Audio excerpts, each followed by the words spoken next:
Bueno, estamos con el padre Alejandro Peset, testigo de primera mano de un milagro eucarístico. Bueno, gracias Alejandro por este tiempo que nos donás. Contanos un poco de qué se trata un milagro eucarístico para aquellas personas que no saben de qué se trata. El milagro eucarístico es algún hecho que ocurre en relación con la Eucaristía, con la, con la hostia consagrada, que de alguna manera manifiesta que ahí está la presencia de Jesús, digamos, ¿no? Ha ocurrido a lo largo de la historia, o hostias que sangran, o hostias que se ve, yo eso no me consta mucho, pero he oído que hostias que se ve el rostro de Cristo en la hostia, pero principalmente o que brota sangre o que se transforma en sangre, digamos. Sé que fuiste testigo de este milagro acontecido en 1996, en agosto. Si no me equivoco, fue en la parroquia Santa María de Buenos Aires durante las fiestas patronales de la Asunción de la Virgen María. Para los que no son católicos, es una festividad donde la Iglesia Católica celebra la Asunción de la Madre de Dios al cielo, llevada por ángeles en cuerpo y alma. Antes de presenciar este milagro eucarístico, que se volvió bastante famoso, lo pueden buscar ustedes en internet, ¿vos tenías alguna particular devoción por el Santísimo Sacramento? Esto es la Eucaristía, para los que no saben. Más allá de que eras sacerdote, ¿vos tenías alguna devoción particular?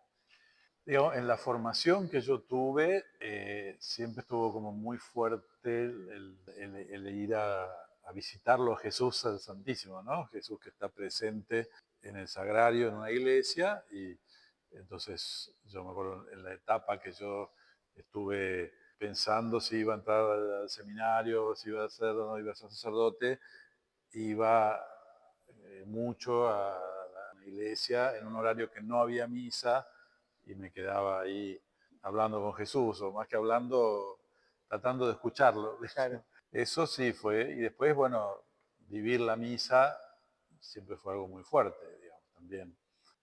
Cuando el sacerdote lo representa a Cristo dando su vida, digamos, ofreciendo su vida y transformando el pan y el vino en el cuerpo y la sangre de Jesús. Y volviendo a aquellos días de agosto de 1996, ¿cómo te acordás cómo sucedieron esos eventos que culminaron en el milagro? Sí, perfectamente. Yo estaba celebrando una misa un domingo a la tarde y estaba dando la comunión, parado ahí, la fila de gente, y cuando ya prácticamente no quedaba nadie más en la fila, quedaban muy poquitas personas, se me acerca una señora y me avisa que había visto una hostia que estaba en un lugar de la iglesia, ¿no? Entonces le dije que me lleve y me muestre dónde estaba. Fuimos caminando, había en un altar lateral, o sea, por la mitad de la iglesia, a una mano derecha, había un altarcito de madera con un Cristo y al costado había un candelabro de bronce y adentro había una hostia que estaba muy sucia porque había suciedad. En ese candelabro debería haber habido una vela y había suciedad en vez de una vela. Y entonces esa hostia la agarré y la llevé, pero como no la podía consumir, que es lo que hubiera hecho si hubiera estado limpia, en ese caso tenés que ponerla en agua para que se disuelva y se pierda las propiedades del pan, y cuando no están más las propiedades del pan, ya no hay más presencia eucarística. Entonces, Eso es lo que enseña la iglesia, digamos, si encontrás una hostia consagrada en el piso o en algún lugar donde no exacto, pertenece, la tienen que disolver en agua si está sucia o exacto, consumirla si está claro, limpia. claro. A veces pasa que le llevas la hostia a la comunión a un enfermo y no puede tragarla y, Sí, y la escupe, o ¿viste? Una persona sí, viejita, ha pasado eso. Entonces lo guardás en un pañuelo, en un sí. purificador, y después lo pones en agua y dejas que se disuelva. Es una práctica normal. Entonces vos cuando viste que, digamos, esto no era un hecho común, cuando viste que la muestra de la hostia consagrada se volvían una sustancia con sangre. Yo no lo vi en el momento que se transformó, yo la guardé Claro, sí. y después lo encontré una semana más tarde.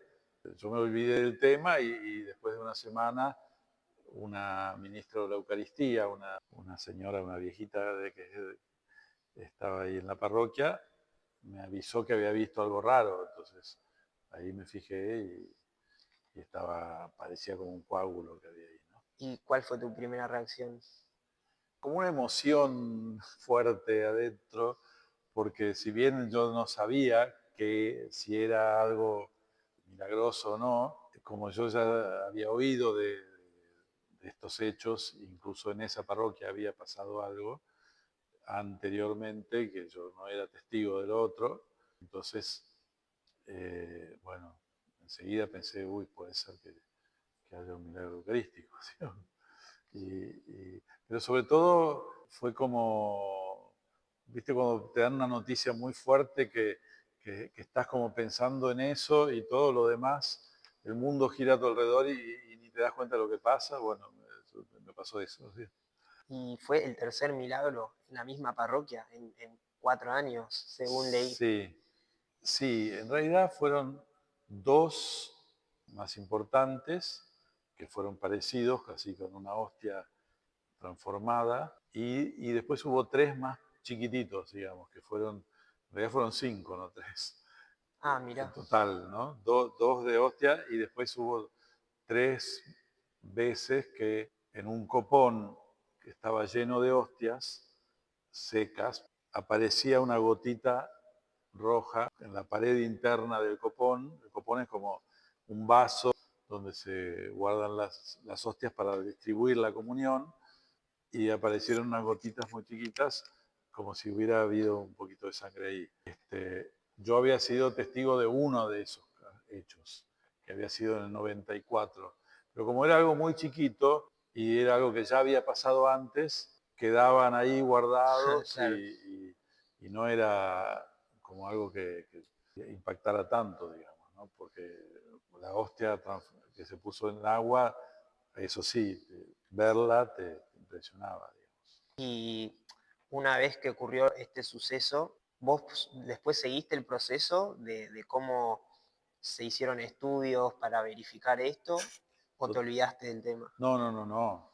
Lo que pasa es que en una primera etapa nos pidieron guardar secreto, no, no se nos autorizó o no se nos mandó hacer nada muy especial. Sí se llevó una muestra a un laboratorio, que la llevé yo acá en Buenos Aires, y el resultado de ese estudio fue que podía ser sangre, pero que no había certeza científica de qué era, porque era un análisis que no era genético, era solamente un análisis de observación a través del microscopio.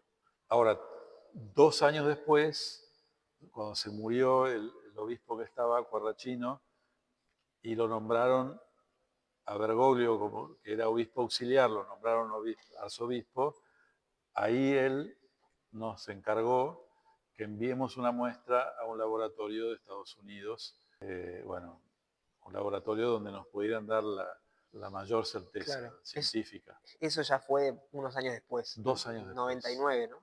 O En leí el, en no- internet, no sé si... en el 98 asumió Bergoglio y en el 99 vinieron a buscar la muestra, porque tardamos en Claro, conseguir sí, sí. a dónde se iba a llevar, quién lo iba a llevar, quién lo iba a financiar, todo eso, digamos. ¿Y te costó guardar el secreto o mientras duraba este proceso de reconocer No, a la bueno, porque hostia?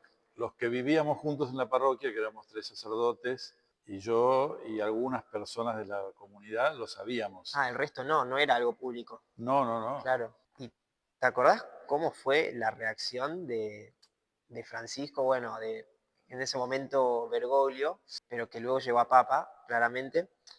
¿Te acordás cómo fue cómo reaccionó él frente a esto? En realidad no, eso no, de esa parte no soy tan testigo porque no fui yo el que lo habló. A ver, yo en esa época, él era mi director espiritual. Más bien le conté yo a él lo que yo había sentido y lo que me había pasado. Pero el que habló informándole de que había ocurrido esto fue otro sacerdote. Y habló en realidad con el cardenal Corrachino, que era el arzobispo. No sé quién fue el que le informó a Bergoglio, digamos, o fue Corrachino o fue otro. Después yo sí hablé muy poquito con él del tema, y cuando lo nombraron obispo, él le encargó al párroco, porque yo no era párroco en esa época, yo era un pichoncito ahí, era joven.